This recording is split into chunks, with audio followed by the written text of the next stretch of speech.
Hello guys and welcome to our YouTube channel, and we are going to make a tutorial series, and we would like to welcome you all guys to my YouTube channel.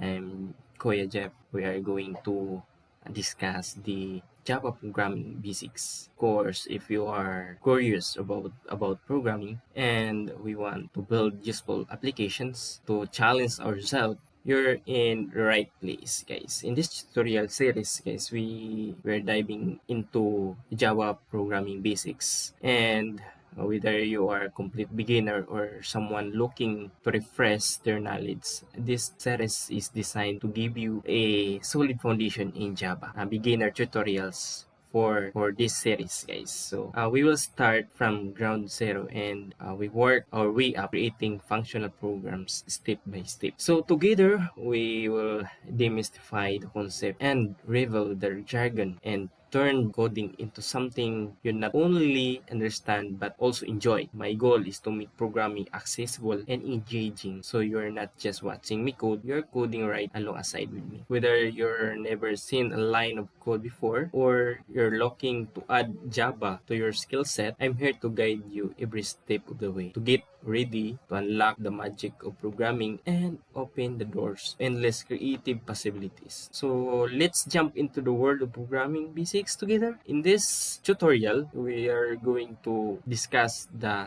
Java fundamental or the basics of this Java program. So why we need to learn Java? Java programming is often offered as a write once, run anywhere language. Is a versatile and widely used programming language with numerous benefits. Learning Java refers you a gateway to the world of software development. So ayan. And here's why it's so valuable. Yung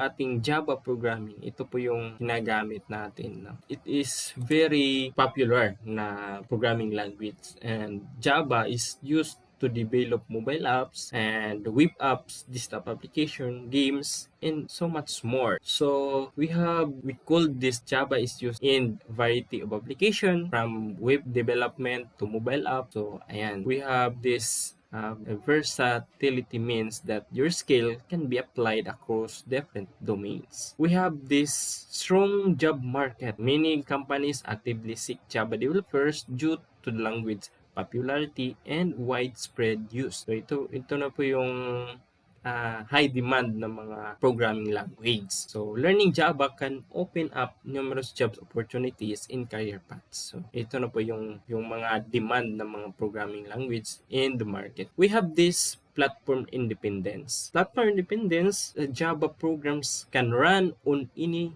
platform with a Java virtual machine, or tinatawag natin na JVM, making it a portable choice for making application that work across different operating system. Large community and resources. Ito na po yung Java na has a vast of active community of developers. This means you'll find abundance of tutorials like libraries and support to aid your learning journey. So this is marami na po siyang community in terms of developers. So if you have errors on your code, so you might find solves or solution in the internet or in the community of Java program. Object-oriented programming, so it is very popular na ginagamit natin ng yung OOP, object-oriented programming.